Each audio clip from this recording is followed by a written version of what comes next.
Buenas, ¿cómo andan? 10ª entrega de otro grupo de WhatsApp. Este programa en el que me saco las ganas de hablar un ratito frente a un micrófono y además conversamos con algún invitado o alguna invitada para poder descifrar qué es lo que está pasando en la Argentina.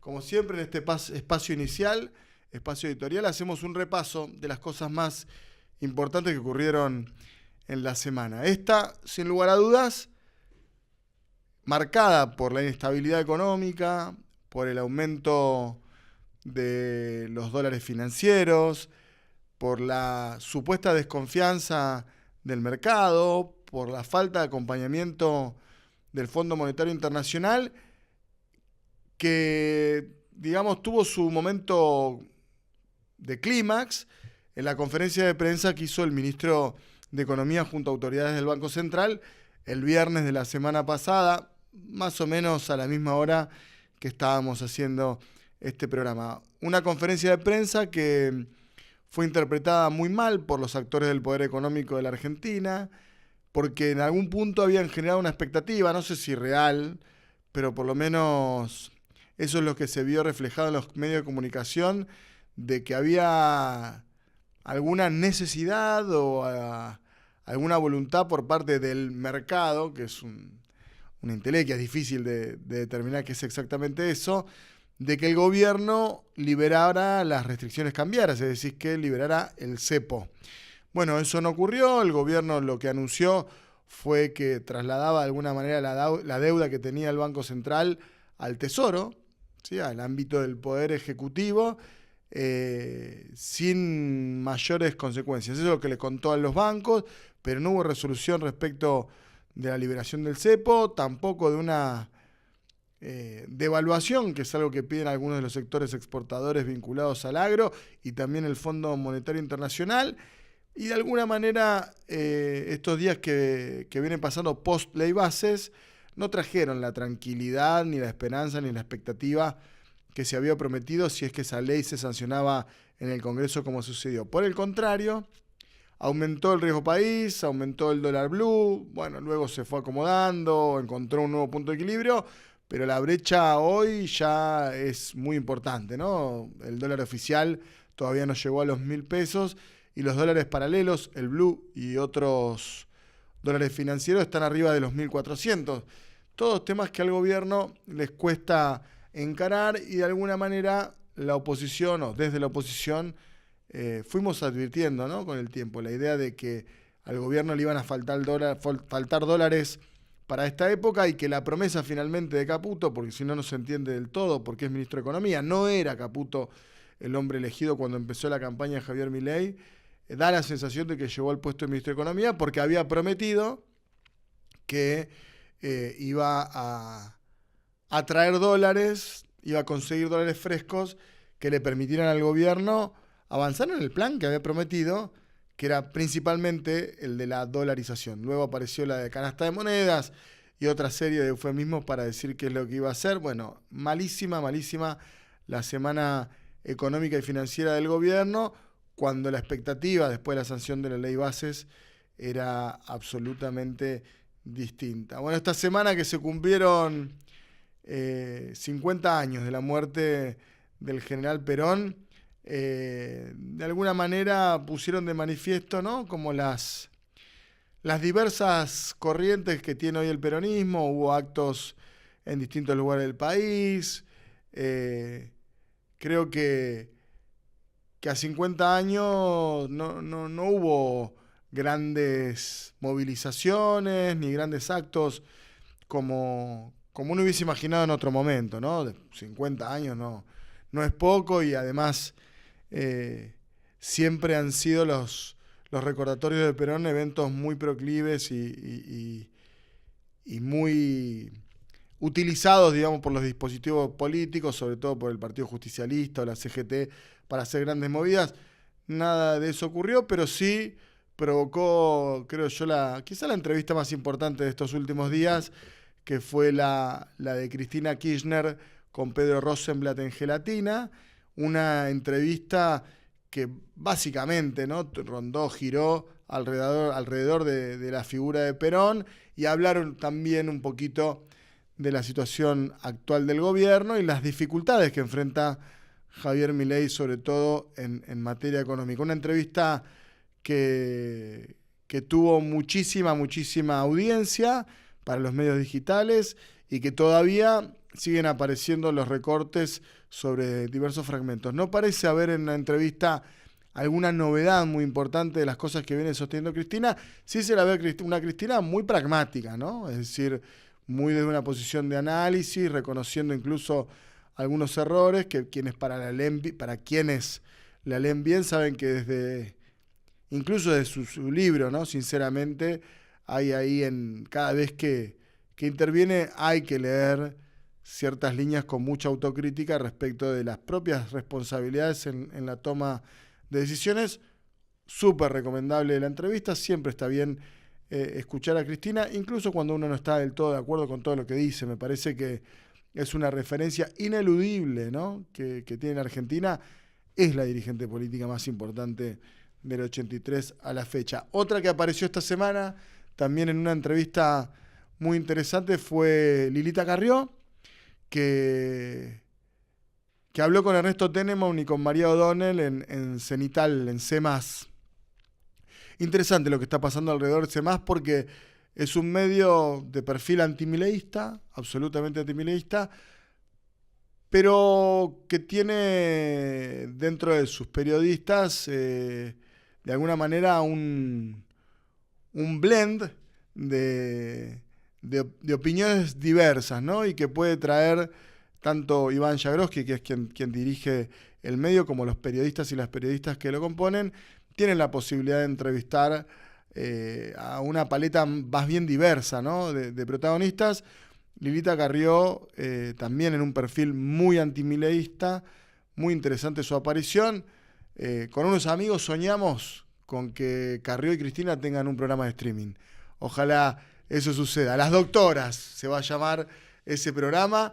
Estaría buenísimo. Creo que son dos personas que se han encontrado y se han enfrentado mucho en la historia de la Argentina, pero que probablemente en sus puntos de coincidencia tengan alguna llave para poder generar algo de expectativa hacia el futuro en esta Argentina que se ha configurado alrededor de la centralidad de Javier Milei. Bueno, esta semana también continúa el juicio en el que están juzgando los y las responsables materiales del atentado contra Cristina Fernández de Kirchner. La primera semana fue el turno de Sabac Montiel, la persona que gatilló y disparó a unos escasos centímetros de la cabeza de Cristina, pero bueno, esa bala no salió. Después fue el turno de Gabriel Carrizo, el jefe de los Copitos, y de Brenda Uliarte, la novia de Sabac Montiel, que tiene conversaciones muy concretas en todo lo que fueron los preparativos, ¿no? para cometer el hecho. El caso de Gabriel Carrizo, su participación está más en duda. Hay quienes sostienen que tenía claridad respecto de lo que iban a hacer y otros dicen que no. Gran parte de su imputación tiene que ver con las conversaciones que tuvo a través de diversas plataformas una vez realizado, ¿no? el atentado, ¿no? Como adjudicándose él el planeamiento y cierta autoría intelectual, etcétera, que hoy en día, por lo menos en su estrategia de defensa, está absolutamente corrido de ese lugar. Dice, como viene sosteniendo hace mucho tiempo, que hizo un chiste de mal gusto, incluso hoy se quebró y le pidió perdón a Cristina Fernández de Kirchner. Sin lugar a dudas, yo creo que acá hay un tema.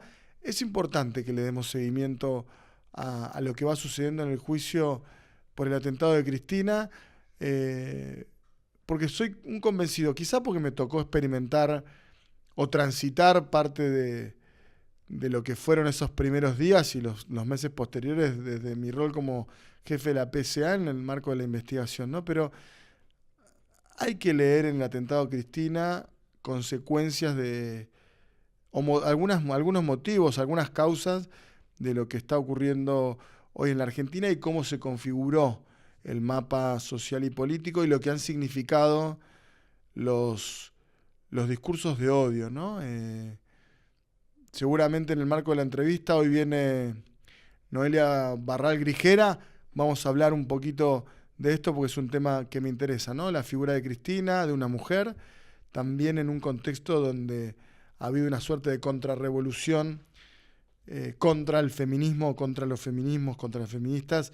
Hay ahí una clave de lectura, y ni que hablar de que hoy en día con la irrupción de Milei hay ciertas cosas, ¿no?, que estaban en nuestro consenso democrático que han rebalsado, ¿no?, que han trascendido, y parte de eso que sucede hoy, creo yo, es una opinión, lo vamos a ir charlando seguramente con el tiempo, tiene un punto de inflexión en el atentado a Cristina. Luego, como siempre, aprovecho este espacio para hacer una breve rendición de cuentas, ¿no?, de cuál ha sido nuestra tarea en la Cámara de Diputados, o la tarea política en tanto diputado nacional que soy.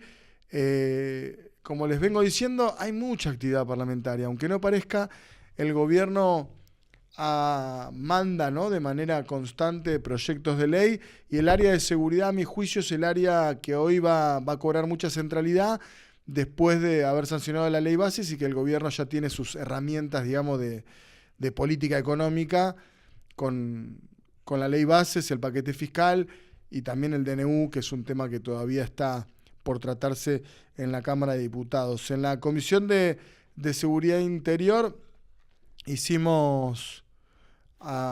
tuvimos mucho trabajo.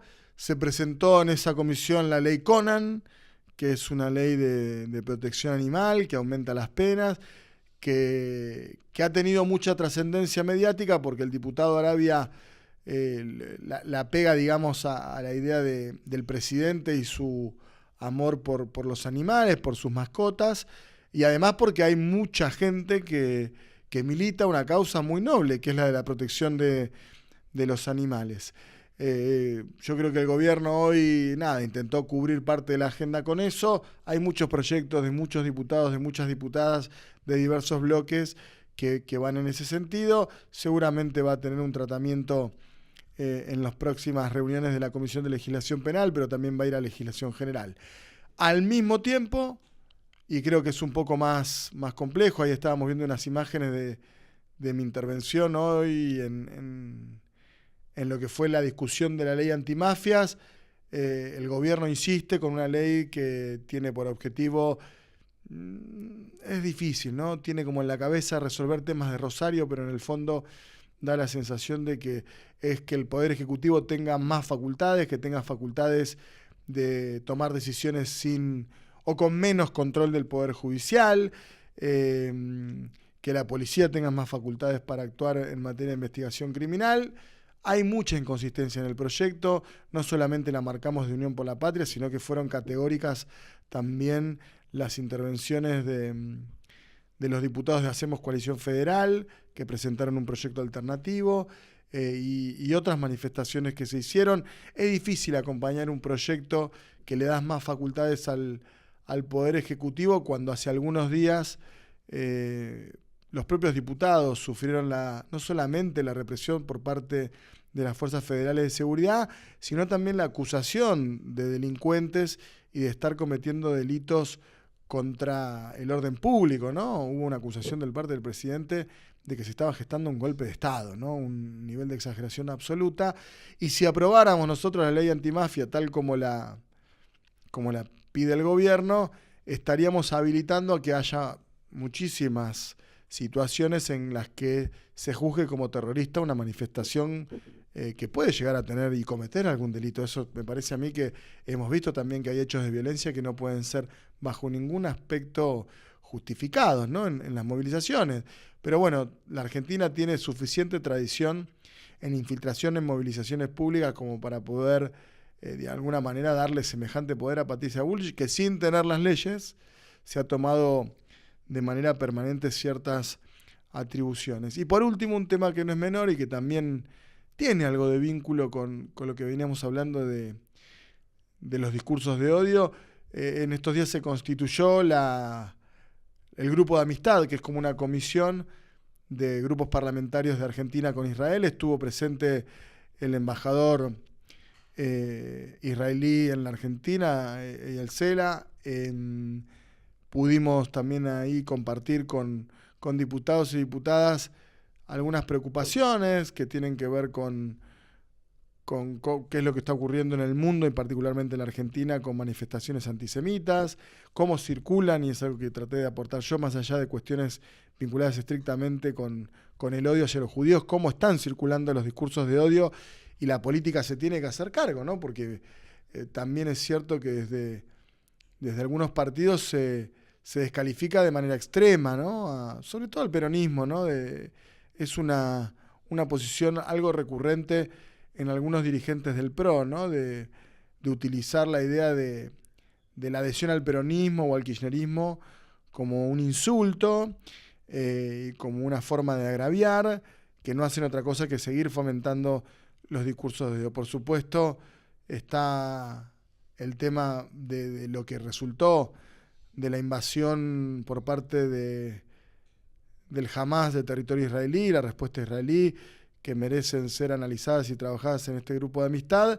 Y además es un grupo de amistad que se conforma en el mes del 30 aniversario del atentado a la AMIA. Va a haber muchas actividades al respecto, va a haber intercambio de parlamentarios y parlamentarias de todo el mundo en esa semana que va a culminar con los actos del 18 de julio, y que probablemente también ahí tengamos mucha participación y haya muchas cosas para decir. Vienen delegaciones, como decía recién, de todo el mundo, y la AMIA además, como sostenemos en este espacio hace mucho tiempo, configura de alguna manera gran parte de la identidad argentina de los últimos años hasta acá.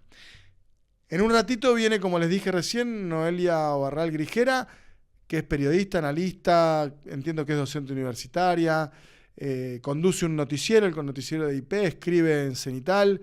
Esta semana una nota muy, muy buena, también recomendada y recomendable, de lo que está pensando Sergio Massa, de la situación actual de la Argentina. Vamos a conversar de varios temas, vamos a hablar un poquito de economía, vamos a hablar un poquito de lo que ocurrió también estos últimos días con la denuncia al periodista Pedro Brieger, y bueno, nada, de lo que siempre podemos hablar, que es de lo que nos interesa y nos gusta mucho, que es de la realidad de nuestro país.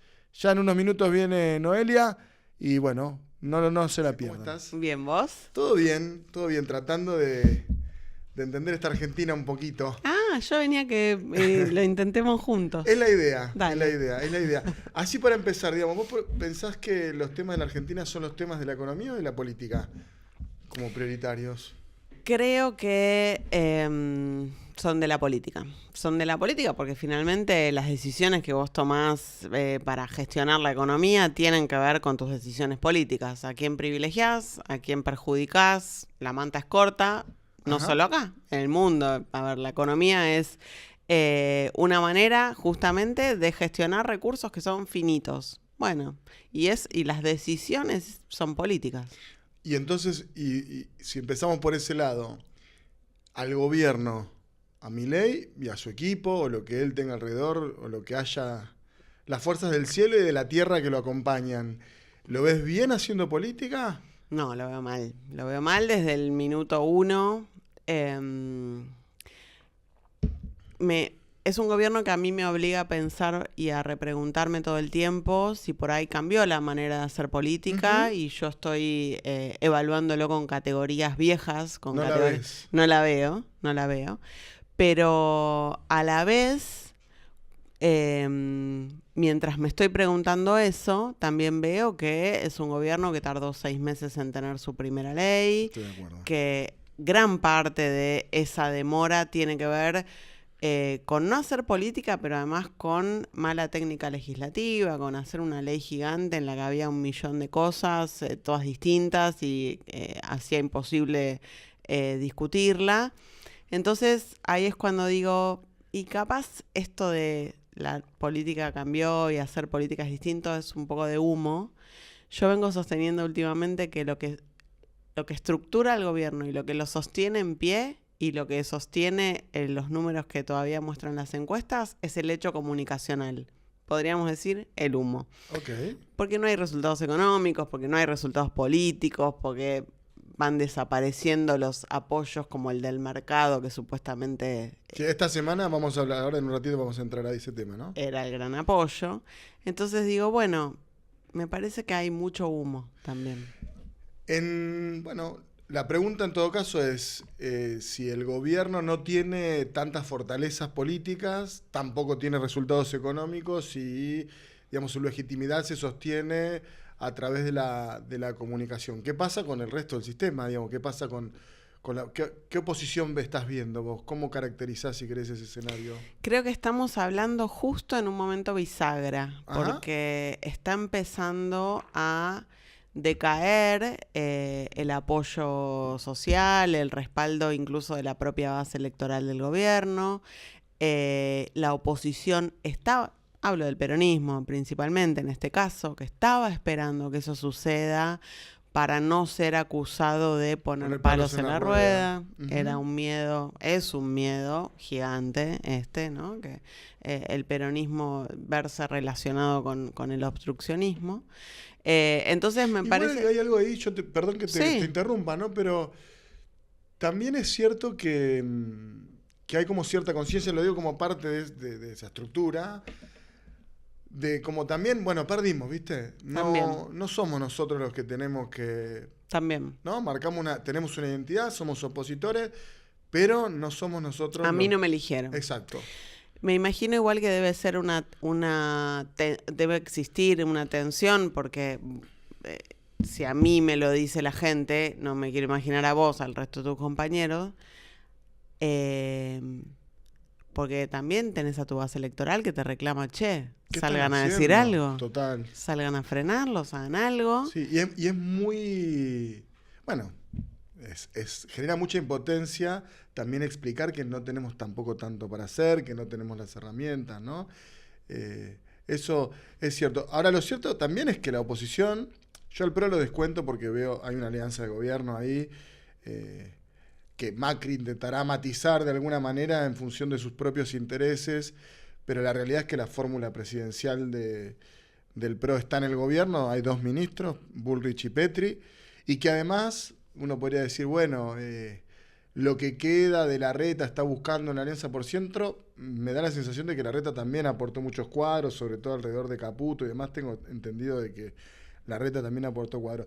¿Qué pasa con la promesa eterna o del peronismo racional, del centro y los radicales, que finalmente son los que habilitan o no habilitan, son los dueños de la barrera, ¿no? Por lo menos en términos legislativos, para el gobierno, son los que le habilitan o no tratar un tema, porque dan quórum, y a mi juicio son los creadores. La ley bases es la de los radicales y los de Pichetto, ¿no? Y un poco más que sí. la del gobierno. Un poco sí. ¿Cómo los ves a ellos? ¿Los ves ya? Había una lógica que indicaba, dice, bueno, después de la ley base somos oposición. ¿Vos ves que eso está ocurriendo? Creo no? que no está, creo que ocurriendo no está porque, bueno, acaban de patear para adelante la sesión por financiamiento educativo. Total. Pero sí, lo que está ocurriendo es la interna que tienen respecto de cómo posicionarse frente al gobierno. Y es una interna que es de corto alcance porque vos te vas a tener que posicionar del gobierno en un año cuando tengas el cierre de listas. Uh-huh. ¿Dónde vas a estar? ¿Adentro de la Libertad Avanza o afuera? Yo creo que van a estar afuera. Sí, yo también. Creo que la Libertad Avanza encontrará alguna forma de ir con el PRO, uh-huh, en alianza, comiéndoselo, de la manera que sea, y creo que el radicalismo va a estar afuera.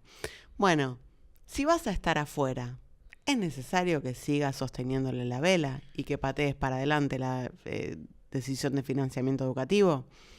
Esa tensión... Sí, también podrías decir, es necesario que le des quórum Además, en el Senado para tratar la ley, a Lustó. Ahora que lo estamos hablando, pienso que hay algún paralelismo, al menos en esta hipótesis que surge en nuestra conversación, con lo que fue Massa para Macri en los primeros meses y el primer año de gobierno de Macri. Fue a Davos. El Massa de Davos. Le votaba las leyes. Sí, se trajo a Bocio, que estaba en el bloque del peronismo, colaboró con la ruptura de Levita. Ahora, a Macri se le terminó la bonanza económica, financiera, del respaldo social, y Massa... Ya estaba comiendo asado con Máximo Kirchner. Entonces, Yo creo que con el radicalismo, no sé, capaz pasa algo parecido, ¿no? De esto de, bueno, colaborar mucho, pero creo que después va a estar afuera. Creo.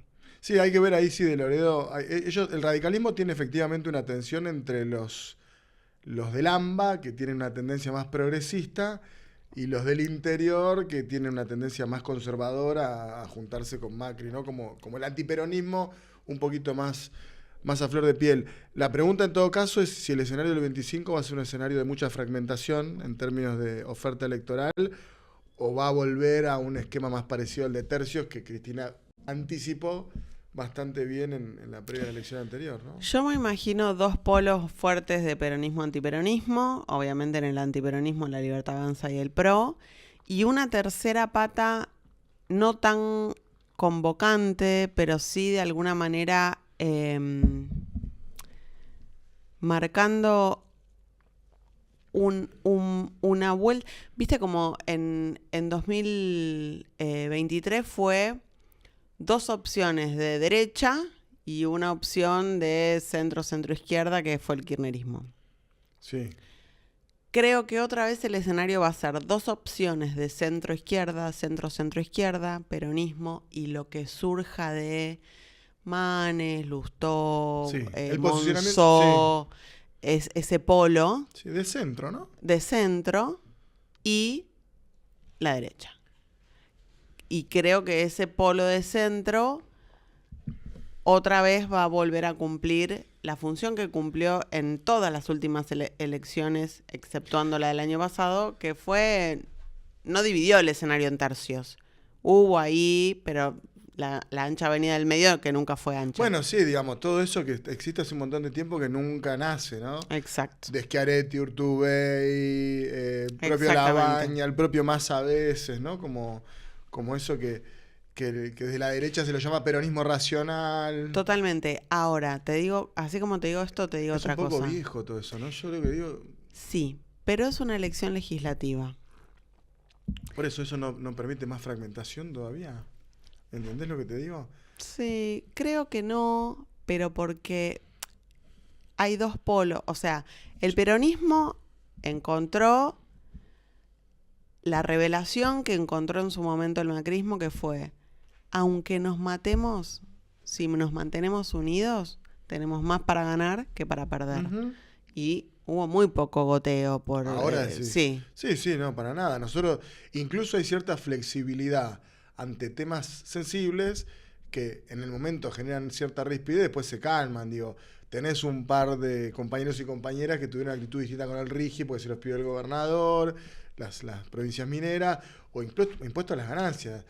Digo, y esto yo lo he hablado hoy y hace unos días con algunos compañeros. Digo, nosotros haciendo algo de un poco de mea culpa, no sé, de sinceramiento de las cosas. Nosotros muchos años sostuvimos que el impuesto a las ganancias era un impuesto mínimamente racional, progresivo, claro, ¿no? Que lo es. Y el que nos decía el impuesto no es salario de la masa, y nosotros en campaña, bueno, compramos el paquete masa entero y venía con el fin del impuesto a las ganancias, y eso significaba además en el tramo final lo que despectivamente se llamaba plan platita. También es cierto, era una demanda del sector de, no sé, los trabajadores organizados en Chubut, ni hablar, digo, los petroleros, ¿no? Olvídate. Ahora, yo coincido con esa mirada y me parece bien que exista esta flexibilidad, porque el contexto cambió. Sí. Una cosa era sostener el impuesto a las ganancias cuando el salario en Argentina era el más alto en dólares de la región. Total. Y los camioneros ganaban una cantidad de guita tremenda y había laburo y Total. Demás. Expansión y otra económica. cosa es reimplementar el impuesto a las ganancias en ahora, este contexto, sí. Cuando estás bajando bienes personales, cuando sí. Estás otorgando exenciones por 30 años en el RIGI. Entonces, es una flexibilidad que me parece bien, porque la verdad es que el contexto cambió. Me imagino que habrá compañeros tuyos que dijesen... No, a mí me parece muy interesante el proceso en el que estamos en el peronismo, porque además hay algo de que no hay una conducción táctica tan férrea como lo podía haber en otro momento, donde se decidía bastante en una mesa muy chica, desde qué se iba a decir en los medios, quién podía hablar, quién podía emitir, cuál era la opinión del bloque. Y hoy la realidad es que nosotros tenemos no te digo que hay una una asamblea permanente, pero hay una instancia más griega de discusión, ¿viste? Donde vienen algunos compañeros y plantean su diferencia, qué sé yo, incluso desde la idea de si tenemos que no dar quórum cuando el radicalismo va con una agenda similar a la nuestra. En fin, yo eso lo veo bien y aparte lo veo muy descolgado, y acá voy a apelar a tus herramientas de periodista que habla con muchos dirigentes políticos. Veo que todo eso sucede independientemente o despegado de las tensiones internas de la conducción política del peronismo. Es decir, hay algo de cohesión interna intuitiva versus, bueno, una discusión que se está dando a cielo abierto, que a algunos les parece que eso es un problema para el peronismo y otros pensamos que no pasa nada. Son gajes del oficio. Exacto, digo, qué sé yo, ¿no? Es decir, ¿cómo no va a haber tensión entre la gente que está discutiendo quién va a ser candidato a presidente, ¿no? Por nuestro espacio. Sí, yo tengo una mirada dual sobre eso, porque coincido con vos, a ver, es una tensión natural, obvia, no solo esperable, sino también deseable que surja ahora y que se resuelva ahora, porque ya vimos que cuando la tensión surge con el gobierno ya en funciones, es peor. Sí, además hay una definición después más de último sprint también de decisión de candidatos y demás, también fue bastante raro como definimos candidato en la última vez, ¿no? Pero a la vez tiendo a pensar que es una discusión que no se puede resolver si no es con votos. Si no vas a una PASO en la que... Acabas de dar en la tecla de algo, sí, te escucho. Si no vas a una PASO, qué sé yo, la discusión Máximo Axel, difícil resolver esa tensión interna de una manera duradera, por lo menos. Sí, es cierto eso, y tiene que ver con los votos, y en algún punto hubo instancias como, bueno, desafiantes respecto de lo que va a pasar con el PJ, quién tiene los votos para... Bueno. Eso es un tema, y es cierto, pero por eso también es cierto que vos decís, bueno, si esto una PASO resolvería también una gran coalición anti-Milei, ¿no? Es decir, eso te permitiría iniciar un diálogo con otras partes, como lo hizo en el 2015 Macri, ¿no? Que metió a Lilita Carrió y a Sanz adentro, entonces metió a los radicales y a la coalición cívica, definieron las PASO, y eso le permitió acumular, que es algo que en el peronismo por ahora no hemos podido utilizar esa herramienta electoral. Pero el gobierno no va a querer sacar las PASO. Es correcto. Sí, las quiere sacar y creo que justamente para evitar que suceda esto que vos acabas de describir. Sí, Pagni el lunes dijo, sin embargo, y como paradoja, que al que peor le viene la eliminación de las PASO es al PRO. Claro, el PRO absolutamente. A ver, ¿cuál es la expectativa de Macri? Viste que Milei dijo fusión con el PRO. Me los como en 2 pancitos, exacto. Listo, chau, son todos mileístas, todos de La Libertad Avanza. Macri quiere una PASO, porque Macri no quiere fusión, tiene una disyuntiva muy fuerte porque ya le comió el electorado. O sea, no hay dos opciones de derecha. Bien, ya te comió el electorado. ¿Qué podés hacer frente a eso? Macri dice, vamos a una PASO con un paraguas que sea, pro libertad, ponele, frente pro libertad. En las provincias y en los municipios, yo, Macri, tengo mejores candidatos que Milei. Sí. Tengo candidatos que tienen un recorrido, que son conocidos, que la gente los conoce, los identifica conmigo. En esa PASO, mis candidatos, en esta que es legislativa, se come a todos los libertarios, que son un cambalache, que acaban de llegar a la política, que no los conoce nadie, y que si no lo tienen a Milei arrastrando, no arrastran. Sin Milei en la boleta, La Libertad Avanza no existe, no hay candidatos. Me como esa elección, empujado por estar adentro del frente de La Libertad Avanza, sí. Y los diputados, los senadores son míos. Después negociamos si te votamos, no te votamos, de qué manera y cómo. Entonces es cierto, a Macri los mata que no haya PASO. Yo creo que les conviene a todo el sistema político menos a Milei. Totalmente. Menos a Milei. Entonces hay que ver qué es lo que va a hacer, si efectivamente van a tener... Chubut, por ejemplo, esta semana presenta nuevo código electoral, boleta única en papel. No sé qué es lo que presentaron, si el modelo santafesino o el cordobés, eso cambiaría mucho, pero si vos vas a un esquema de boleta única por categoría, puede ser que digamos, rompa todo en términos de identidad política y sea eso, básicamente una plataforma para que los outsiders hagan política como las hizo A mí Milei. me llama mucho la atención que dirigentes con recorrido partidario, en este caso el gobernador de Chubut, Ignacio Torres, que no es un outsider, que fue senador por su partido, que ahora es gobernador por su partido, impulsen A él le sirve un para escapar de sistema- Macri. Ok. A él sabe para qué le sirve, porque si él va en un esquema de boleta única con cierta legitimidad o con buena imagen, lo que Es fuera como él. viene ahora, Fin. es él, eventualmente serán candidatos de él y puede separarse de la estructura del PRO con mayor facilidad. No va a tener que repartir boletas partidarias, va a poder esconder al PRO dentro de su Lo que alianza de necesite. gobierno si no se quiere ir. Digo, tiene que ver... Para mí, bueno, es una avanzada contra los partidos políticos, finalmente, la Totalmente. boleta única. Totalmente. Y es un tema que, a mi juicio, y además en una elección legislativa donde los distritos, a ver, la elección se va a mirar como siempre en el AMBA, ¿no? Ciudad y la provincia de Buenos Aires, pero ¿cómo van a definir los candidatos? ¿Cómo se van a definir los candidatos en las provincias?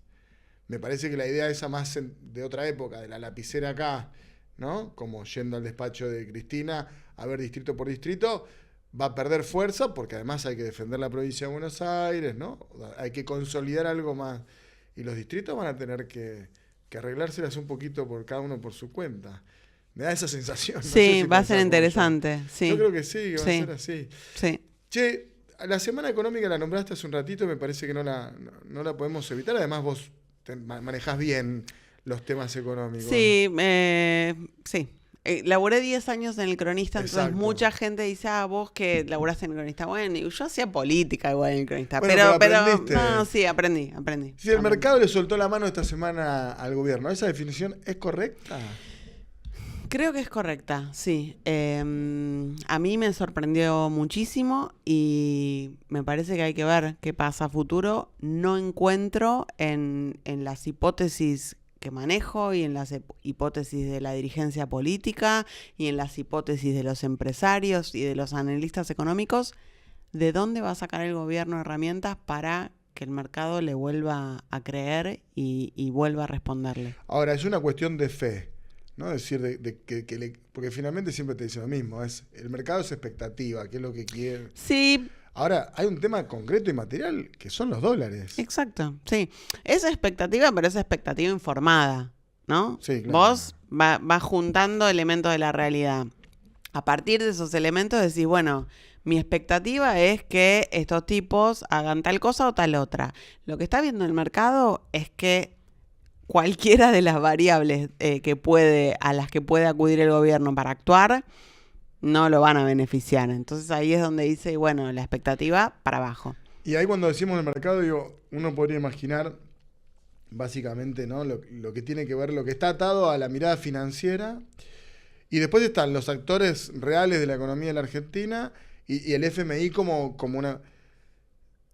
Si yo no entiendo mal, porque ayúdame a entender esto, el FMI le está diciendo que devalúe al gobierno. Uh-huh. Efectivamente. Y el gobierno no quiere porque dice que eso le va a provocar inflación y esa es la única cartita de presentación que tienen. Efectivamente. Ahora, con este nivel de recesión, y acá viene la pregunta, hay algunos más audaces que dicen el gobierno podría o liberar el cepo, lo que va a ir directamente a una devaluación de hecho, o ir a un proceso devaluatorio un poquito que finalmente la recesión va a compensar un poco que no se le vaya... Que no tenés fogonazo inflacionario Sí, porque no hay pesos. Exacto. Mirá. Yo estoy tratando de entender porque me cuesta. No, Te obviamente. lo digo de verdad. Todo es hablar hipotéticamente, pero la verdad es que esta semana, hoy estamos hablando, es miércoles. La semana pasada se empezó a mover el dólar Sí. y ya hoy están llegando listas de precios con aumentos. Con aumentos. Entonces, no hay pesos, pero los precios aumentan igual. Hay recesión, baja el consumo, pero se movió un poquito el dólar y los precios están aumentando igual. Yo creo que el gobierno, a mí esto me da pena incluso, porque es una discusión que ya tuvimos con Macri Sí. y es otra vez la misma discusión. ¿Cuál sería? Y recién ahora el gobierno la entiende, que es que devaluar en la Argentina genera inflación y mucha inflación. Cuando asumió Macri, Pratgay decía, no, la economía ya se mueve al precio del blue. El precio del blue era 16 pesos en ese Sí. momento, el oficial estaba a 9 pesos. Sí, me acuerdo. Fue a 15. Quitó el cepo, fue a 15 y la inflación se desbocó. Sí. Bueno, volvió a pasar lo mismo ahora en diciembre. El gobierno finalmente lo aprendió, está intentando no devaluar porque Milei considera que la desinflación es su única carta. Que también en un nivel recontra alto, ¿no? Recontra alto. Porque 4 puntos por mes. Ojalá fuera 4, están diciendo que va a ser 6. Además, con la planchada de tarifas, porque hay que acordarse pisada. 6, pisada. Tarifas pisadas. Un déficit inventado porque los tipos no pagan, bueno, le pagan a Camesa, no le pagan a los importadores. Exactamente. Entonces... bueno, no la ves. No la veo. No la veo. No la ves. Empiezan a crujir las variables y empiezan a tomar estas decisiones intempestivas bueno, que ahí es donde el mercado dice, ¿qué están haciendo? ¿Qué fue la conferencia de prensa del viernes a la noche? Yo tuve como la escena del gobierno de Macri, ¿viste? Que ¿por qué nos llaman? ¿A qué no quieren contar? Daba la sensación de que era más un dique de contención de Caputo para que no se le venga encima a Sturzenegger, que algo que... Porque además con una expectativa que no sé dónde se generó de que iban a anunciar la salida del cepo después de la sanción de la ley base. Como, ¿por qué? ¿Qué tiene que ver esto con esto? Nada, pero a ver, la palabra es performativa. Si vos estás diciendo después de la ley con la ley base, y bueno, sí, ok, espero lo que vos me estuviste prometiendo durante meses, finalmente obviamente no ocurrió. Pero además lo que termina pasando es que ellos le anuncian a los bancos como que pasaron la deuda del Banco Central al Tesoro, ¿eso es? Exacto. En Twitter leía la analogía de, al final lo único que anunciaron es que pasaron la deuda de la Visa a la Master. Sí, total, es lo que hago yo todos los días. ¿Vos también, no? ¿Ustedes no? Ahí uno levanta la mano. Sí. Vos sabés que me comí 2 mínimos ya. ¡Ay, no! Sí, te juro.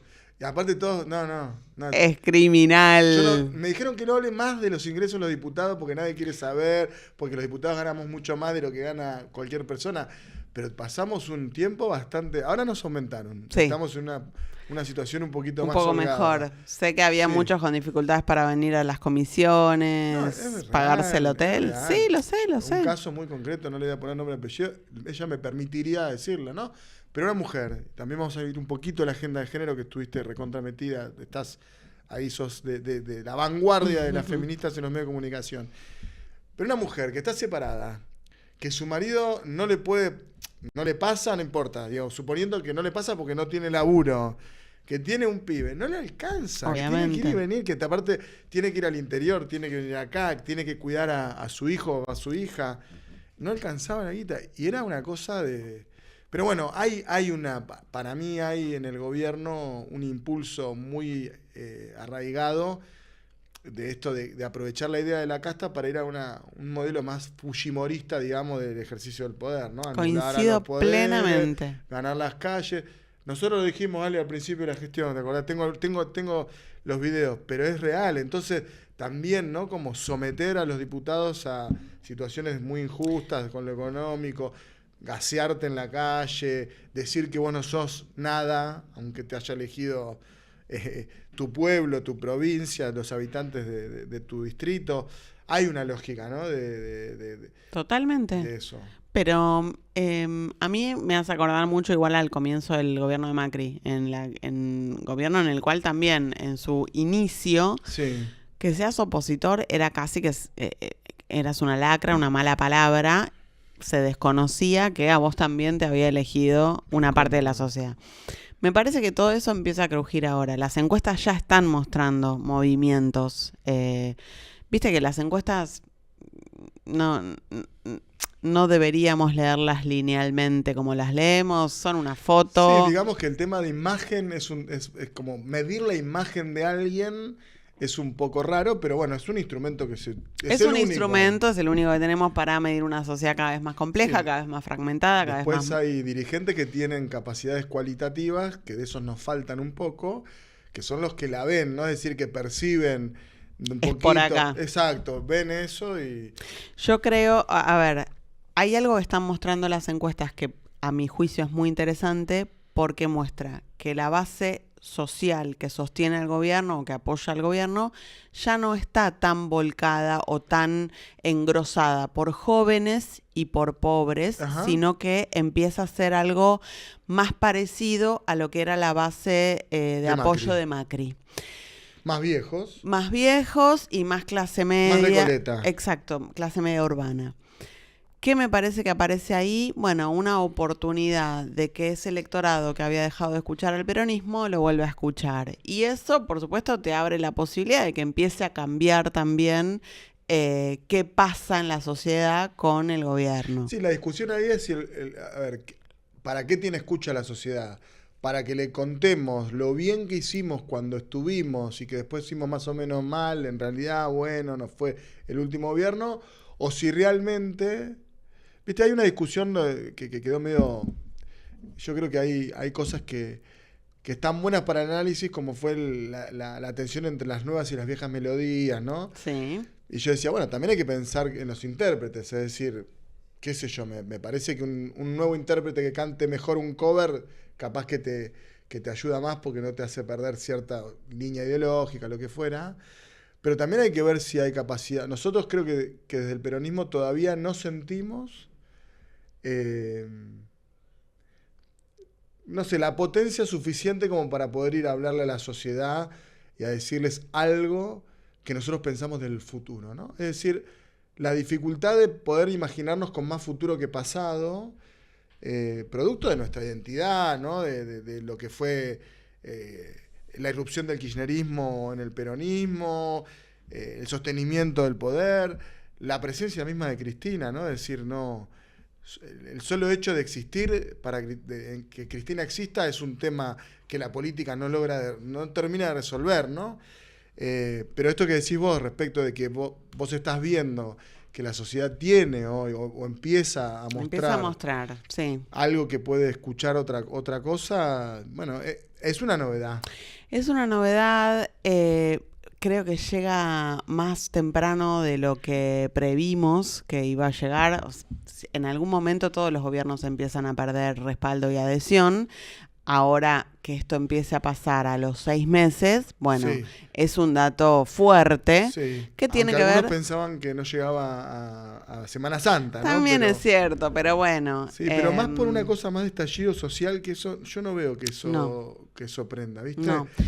No, porque a nadie... La gente no quiere quilombo. La gente no quiere quilombo, a ningún actor de la política le serviría, le interesaría, a ningún actor de la economía, de los mercados, a nadie le sirve un estallido social.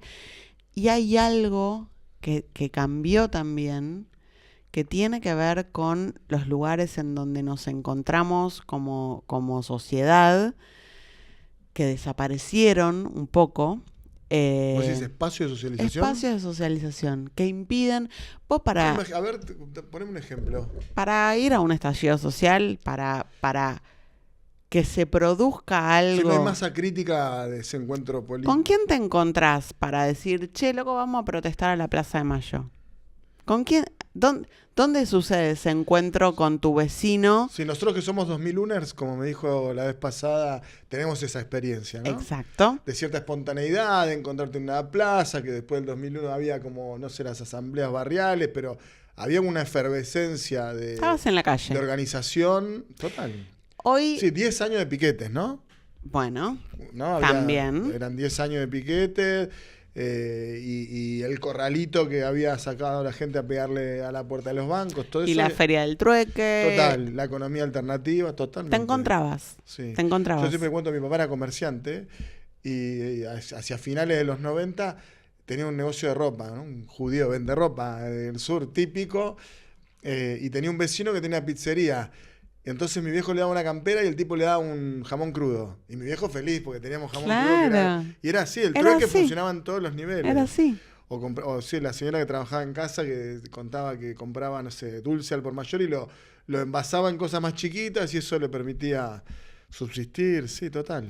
Eso no está. Yo creo que hoy eso no está. Creo que el proceso de... a ver, son varias capas que se fueron acumulando, pero el proceso de pauperización de las clases más bajas, de exclusión, sumado a lo que fue la pandemia, sumado a el proceso de fragmentación de consumos culturales que nos permite el teléfono celular, las redes, lo que fuere. Sí. Bueno, todo eso dificulta mucho que nos encontremos, que podamos articular. Y para mí... El proceso de fragmentación es subjetivo también, ¿no? Es decir, es un momento de mucha individuación, más allá del individualismo como filosofía, digo, estamos un poco más solos, ¿no? Total, ayer hablaba con una colega que me decía, no doy más, tengo 4 laburos, no llego a fin de mes, no sé qué hacer. Y le digo, yo estoy igual, no doy más, me va a estallar la cabeza, estoy todo el tiempo pensando qué pasa con el sueldo del mes que viene. Y ella me dice, y a mí me sorprendió, ay, qué bueno saber que no soy la única, qué bueno saber que no me pasa solo a mí. Y yo pensaba... somos periodistas, sabemos cuál es la situación, hablamos con gente. Total. Y aún así te sentís solo. Te sentís sola. Bueno, ese sentirnos solos me parece que impide el paso que... Absolutamente de acuerdo. Sí, porque si vos no tenés un espacio de encuentro, no hay forma, por lo menos, de saber que hay otro que le pasa o siente más o menos similar. Y además de no cargarte la responsabilidad de todo, ¿no? Y de buscar soluciones conjuntas. Sí, además no tenés herramientas. Bueno, sí, vamos a aprovechar esto también para ver un poquito. Vos sos especialista también en temas de medio de comunicación, te dedicaste, sos producto de una universidad del conurbano. Sí, la Universidad de Lomas de Zamora. Orgullosamente, me orgullosa, muy orgullosamente. Te interesan los temas de los medios, de la tele, etcétera. Y hay algo que está dando vuelta, que es, bueno, esta lógica del streaming, que con muy poco dinero uno puede montar lo mismo que antes era un montón de guita, para montar una radio, un canal de televisión, etcétera, y que de alguna manera también fragmentaron, ¿no? la comunicación y demás. ¿Qué destino ves de esto? ¿Hacia dónde va? ¿Qué es lo que vos ves que sucede con estas experiencias? ¿Te gustan, no te gustan? A mí me encanta, a mí me gusta hablar y yo te inventé esto donde pueda hablar, estoy feliz. Bien. No, mira, a mí me preocupa muchísimo. Vamos todos los días ahora, chicos, la tenemos columnista. Va a cobrar barato.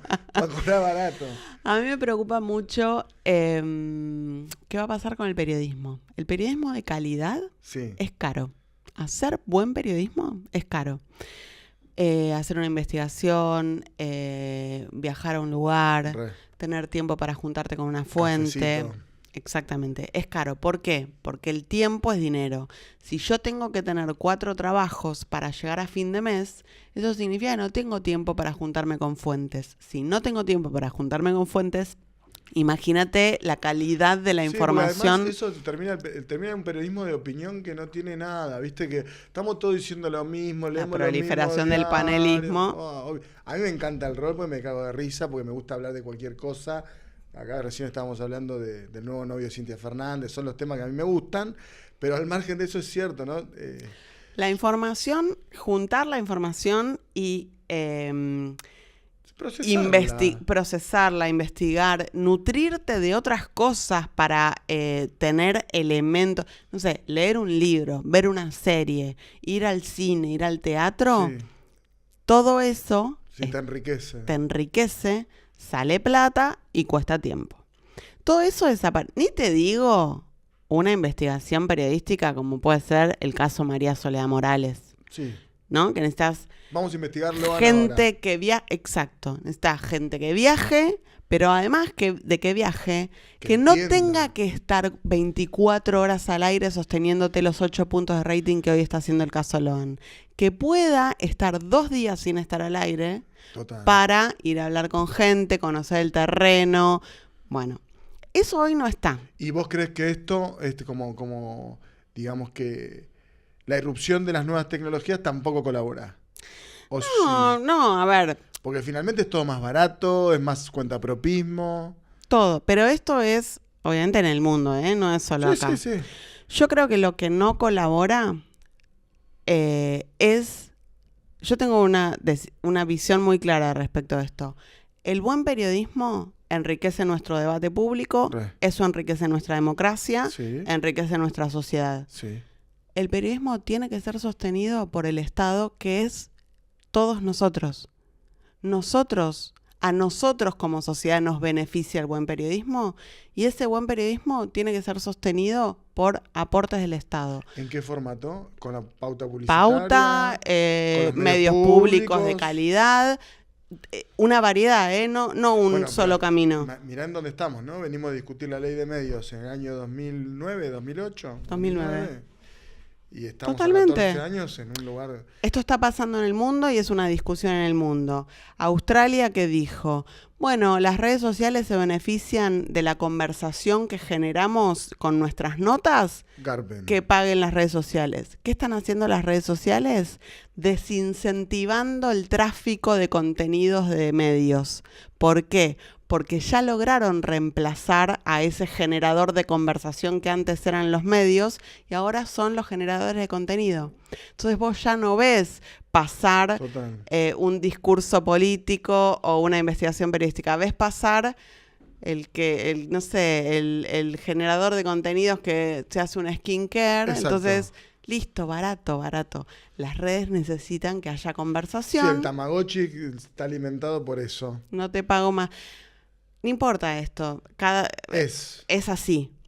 Lo que yo digo es, si como sociedad nos damos cuenta de que necesitamos del buen periodismo para enriquecer nuestro debate público y nuestra democracia, como sociedad tenemos que decidir sostener a ese periodismo. Bueno, ahí de fondo lo que está poniendo en discusión es una discusión que en la Argentina sí particularmente está vigente, que es la del rol del Estado, ¿no? Es decir, en general, ¿no? Entonces, ¿cómo contrapones a un discurso que creo que es de las cosas más eficaces de Milei, que es su batalla contra el Estado, ¿no? Como la idea de que finalmente el Estado no logró satisfacer ninguna de las expectativas de los hombres y las mujeres en nuestro país, por lo menos, lo dice en el mundo.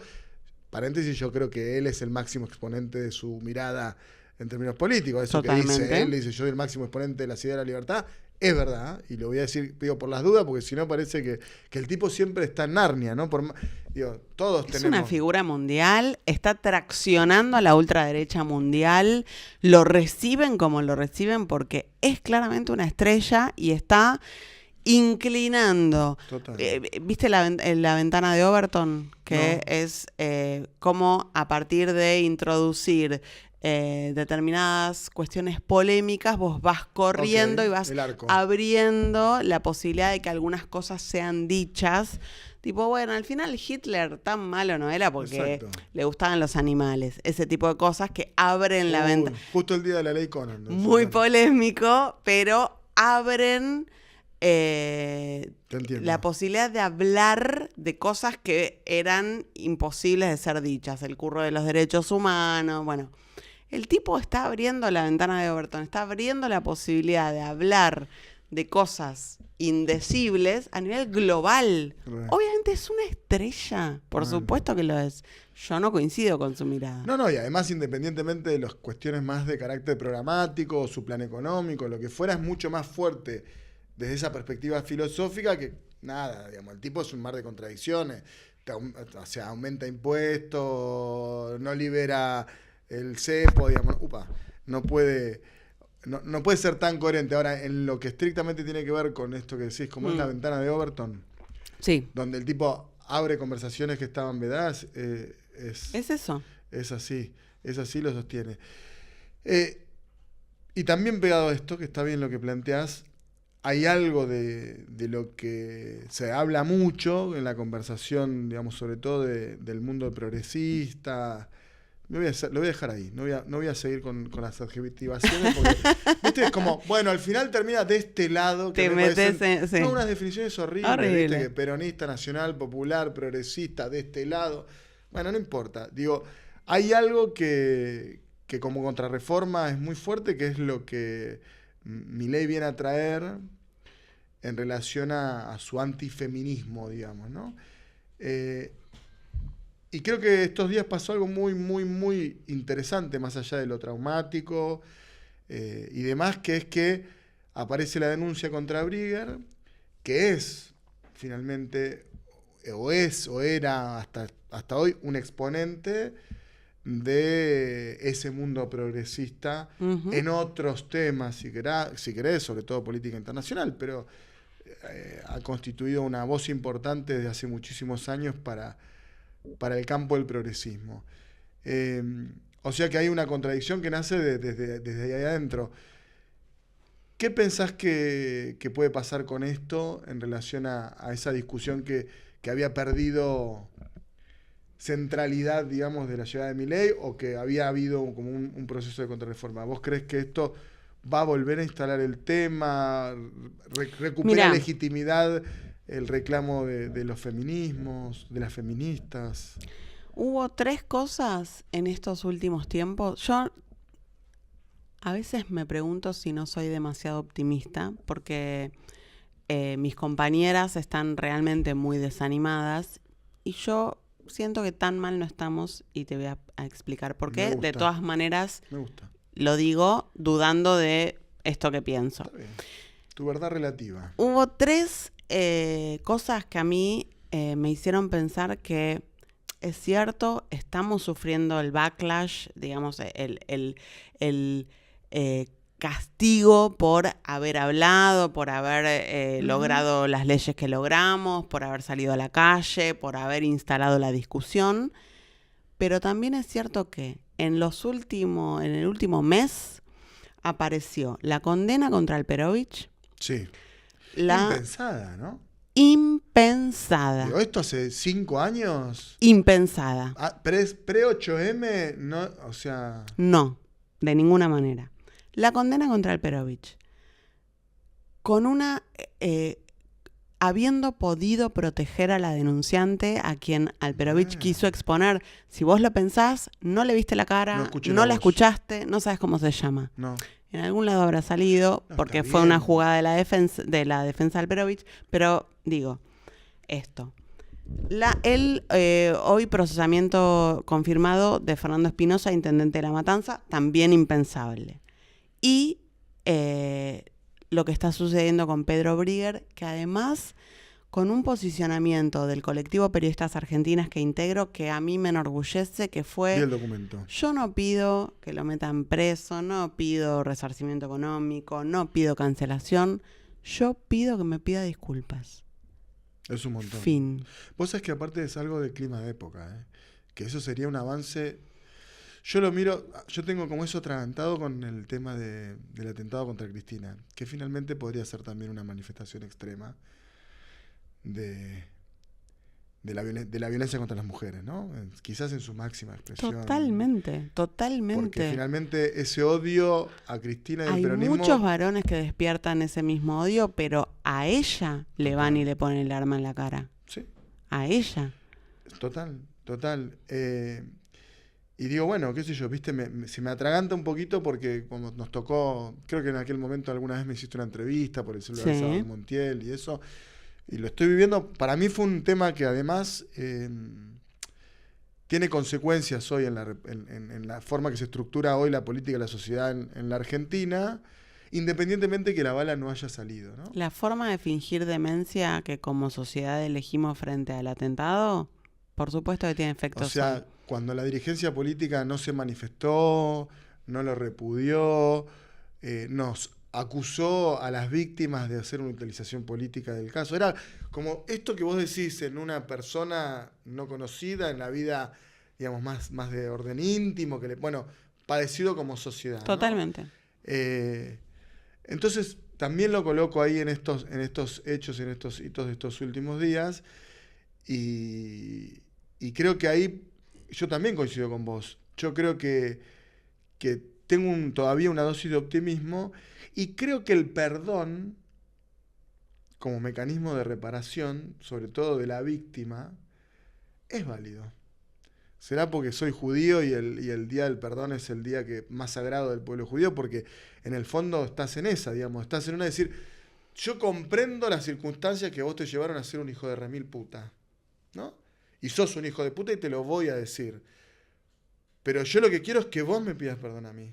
Y que lo hagas de manera expresa, pública, ¿no? Es decir, hay algo de eso que funciona. Y también la víctima también perdona en ese mismo, cuando te da la posibilidad del perdón, hay una lógica mutua, ¿no? De Totalmente. Llega un punto que hay situaciones que no tienen resolución, son lo que son. Y ya sucedieron. Ya sucedieron. Bueno, ¿qué hacemos con eso? ¿Morimos en la nuestra? No, bueno. Absolutamente obsesionados. Y súper revictimizante, ¿no? Porque es el único lugar que te permite eso es en el que vos, cuando uno es víctima. O superamos. Sí, Bueno, me re gusta. Volviendo a tu pregunta, creo que a mí esto me dice, sí, estamos viviendo un momento de retroceso de las políticas de género, pero hay algo de lo que aprendimos entre todos y todas que permanece y que tiene efectos concretos sobre la realidad. Las 19 afectadas por Pedro Brigger, las víctimas de Espinosa, de Alperovich, son personas que hoy están mejor que hace un mes. Y además que hay un saldo organizativo que permite organizar mejor el reclamo, la demanda e incluso la reparación y el perdón. Totalmente. Che, buenísimo, me encantó. ¿Cuánto tiempo? Díganme. ¿Cuánto? 48, estamos justo en tiempo. Espectacular.